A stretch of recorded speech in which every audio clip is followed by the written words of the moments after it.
Кыргызстанда адамдар байкедей болуп бөлүнгөн эмес, социалдык мамлекетте жашайбыз деп айтып келебиз. Бирок пенсиялык системада адамдар байкедей болуп бөлүнүп калган. Мындай пикир жогорку кеңеште дагы айтылды. Себеп дегенде мына ушундай кара жумуштарда жанын карчүрөп иштеген жөнөкөй жарандар пенсияга чыкканда дагы аз өлчөмдө чыгып калышат. Ал эми чоң кызматтарда креслодо отурган адамдардын айлык акысы жогору болгон үчүн пенсиясы дагы жогору коюлуп калган. Мындай теңсиздикти жоюу керек. Бул сунуштарга жогорку кеңеште көтөрүлүп, мыйзамдарга өзгөртүү киргизүү сунушу айтылууда. Мына азыр уктуңуздар 34-35 жыл иштеген мугалим араң пенсияга 4954 сомго пенсияга эле чыкты деп атат. Мен надбавка деп атканым 102 киши 15.000 Учурда 8-9 миңдин тегерегинде айлык маяны алышат. Ал эми алардын пенсиясы 3 миңдин тегерегинде болот. Бул сумма суукта иштеп жүрүп ден соолугунан ажырагандардын дары-дармегине да жетпей калат. Эми кыйналып атабыз. Эми айла жок, стаж болуп калсын, пенсияга чыгып калайлы ушинтип иштеп жүрөбүз. Анан ошо пенсияга чыгайлы деп иштеп жүрөсүздөр да, анан ушинтип айлык аз болсо эле акырында ушундай аз гана пенсия чыгып калбайбы азыр? Ошондой болуп атат да. Эми ошол жагынан караштырабыз деп неметет. Чоңдор келген сайын баягы кээ бири угат экен, кээ бири укпайт экен. Эми ошентип аракет кылып атабыз эмичи. Пенсияга чыга турган эжелер деле аз эле акча менен чыгыптыр да. Айтып отурса 3 миң менен чыгышыптыр. Жумушубуз аябай оор. Мындай неметкен адамгачы өтө кыйын. Түнкү саат 4-тө турабыз. Ошо боюнча саат 9га чейин жумушту бул жерде тазалап иштейбиз. Андан кийин болсо көпчүлүк жумушчулар баарыбыз квартирада турабыз. Үй немебиз жок көпчүлүгүндөчү. Анан ошого биз ушу суранып кетет элек. Айлыкты көбөйтүп койсо жакшы болот эле. Ушу чоңдордон суранып кетет эле. Президенттен, ушу Садыр Жапаровдон, ошол мэрден суранып кетет элек. Биз ушу айлыктарыбызды көбөйтүп койсо жакшы болот эле. Ушул Кыргызстанда пенсиянын аз же көп өлчөмдө чыгышы социалдык төгүмдөрүнө байланыштуу. Прокуратура, сот кызматкерлери, ошол эле депутаттар жетекчилик кызматты ээлегендердин айлык маянасы жогору, андыктан алардын пенсиясы да жогору болот. Бул жагынан алганда Ош шаарында айына 70 миң сомго чейин пенсия алгандар бар. Эми алгандар азыр көп, мисалы үчүн Жалал Абадтан эле ушундай эле темада жасалды, алар 46 миң деп беришти.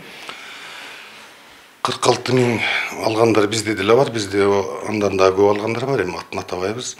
70 миңден ашыкча алганда пенсионерлерибиз бар биздин.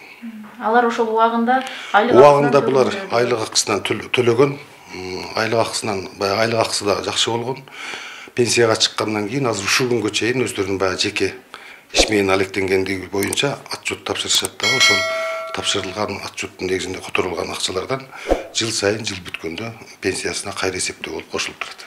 Кыргызстанда эң аз пенсия 700 сом болсо, эң көбү 145 миң сом. Жыл сайын казынадан миллиарддаган каражаттар бөлүнгөнү менен анын өлчөмү карапайым калкты канааттандыра бербейт. Андыктан өлкөдөгү пенсиялык саясатка да көңүл буруп, аталган тармакты реформалоо, системадагы теңсиздикти жоюу зарылчылыгы келип чыгууда. Депутаттар жакшынакай жылуу жерде отуруп, жакшынакай иштеп чыгып атат. Бирок биз болсо аябай эмгектенип, иштеп, 20 жыл, 30 жыл иштеп чыгабыз, аз пенсияга чыгабыз. Алар көп суммада чыгышат, туура эле да. Сиздин оюңузча Кыргыз мамлекетинде баягы жарандарга пенсия бирдей каралыш керекпи? Бирдей каралыш керек. Бардыгы бирдей, укугу бирдей болгондон кийин бирдей каралыш керек негизи. Мага жетпейт, 3 миң неге жетет балам? Эчтеке айткан жок болуп атат, башка жүрөбүз да ушинтип кичине нерселерди неме алып биз да эмне кылабыз, айла жок. Баягы бизнес кылгандар байып атат, өзүбүздүн баягы столдо отургандар, атминерлер неме алып атат. Чиновниктердин алган пенсиясы карапайым калкка караганда бир кыйла жогору. Кандай көз караштасыз? Экөө бирдей болуш керекпи? Экөө бирдей болгондо жакшы болот. Мен каршымын алардын алган немелерине. Өтө эле. İlgari bayağı 93'lü summa özgürgün. O şimdi 60-70 son menen çıkan pensiyeler ne ölmeyen çıkan. Kimler? Hükümetlik hizmetkarlar, medisina, muallimler. Gördün o şunu al, geçeceğin şunu halinde emel kara bire özlep durup parlament. Karalgan yok 6 olsun. 7'sinde ümmet varla o 7'sinde bolgan yok. En zamanı pensiya tur emes verir. Açık öyle. Bu söz. Bunu karaş gerek. Кыргызстанда быйыл социалдык фондторго төлөнүүчү камсыздандыруу төлөмдөрү пландалган суммадан 1 миллиард 70 миллион сомго аз түшөт деген кооптонуу бар. Кыргыз өкмөтү бюджет тартыштыгына байланыштуу учурда берилип жаткан пенсия сырттан келген карыздардын эсебинен экендигин билдирген. Мына ушул талкуунун артынан айрым депутаттар тарабынан ири өлчөмдө пенсия алгандардын санын азайтуу маселеси козголду. Социалдык фонддун расмий маалыматтарына караганда Кыргызстанда 686 миң пенсионер бар. Алардан 2 миңдей пенсионери артыкчылыктарга ээ. Роза Ахматжан кызы, Мирзат Нуманов, 7 канал, Ош.